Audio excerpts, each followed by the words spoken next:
आयुष्याच्या उत्तरार्धात ज्यावेळेला आपण एखादं घर घ्यायचं म्हणतो किंवा एखादा फ्लॅट बघायचा म्हणतो, त्यावेळेला आपल्या डोक्यात खूप प्रश्न येतात की कुठला बिल्डर असेल, त्याचे पेपर्स क्लिअर असतील की नाही, तो वेळेत घर बांधून देईल की नाही.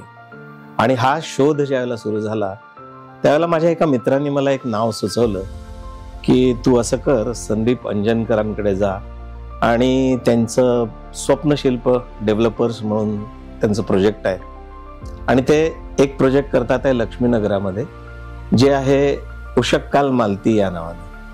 मग आम्ही त्यांचा एक मॉडेल फ्लॅट बघितला बाजूच्या स्कीममध्ये असलेला, आणि तो फ्लॅट बघितल्यानंतर आमच्या डोक्यामध्ये हाच विचार सुरू झाला की आपण आता जे काय करायचं ते ह्याच बिल्डर सोबत आणि हा करत असलेल्या स्कीम मध्येच आपण घर घ्यायचं.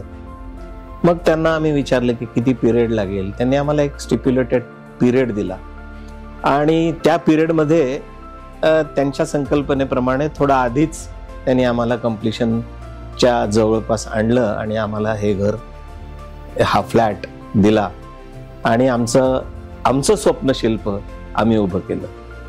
मी माझ्या मित्राला त्याला म्हटलं होतं की अरे त्यांचं काही फोल्डर वगैरे आहे की नाही, पण त्यांचे फ्लॅट असेच जातात आणि ते कधी फोल्डर छापतच नाहीत. तर it was a surprise for me आणि I am really happy for whatever he has done. त्यांना आपण काही सुचवलं की त्यांचा होकारच असतो की हो, हे करून टाकू. आणि त्यांनी एक जे नॉर्मल स्टँडर्ड्स असतात त्याच्यापेक्षा कितीतरी हायर लेव्हलवरती त्यांनी या पूर्ण फ्लॅट स्कीमची पूर्तता केली आणि we are really happy to be a customer आणि now a family member of Swapnashilp developers. So thank you very much. आता काय म्हणू, म्हणजे त्यांचे मला आभार मानायचेच नाही, त्यांचे मला खूप आभार मानायचे आहेत.